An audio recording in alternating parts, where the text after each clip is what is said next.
Curious about the real cost of being self-employed in Spain? Here's what you need to know. As an autonomo, you'll pay income tax, known as IRPF, which is progressive and depends on your earnings. New self-employed workers benefit from a reduced flat rate for the first 2 years. You'll also charge and pay value-added tax with a standard rate of 21%.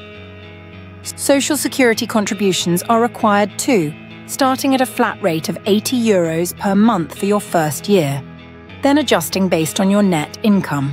Don't forget about other expenses like accounting services, workspace rent, liability insurance, banking fees, and telecommunications. Some businesses may also need specific licenses or permits.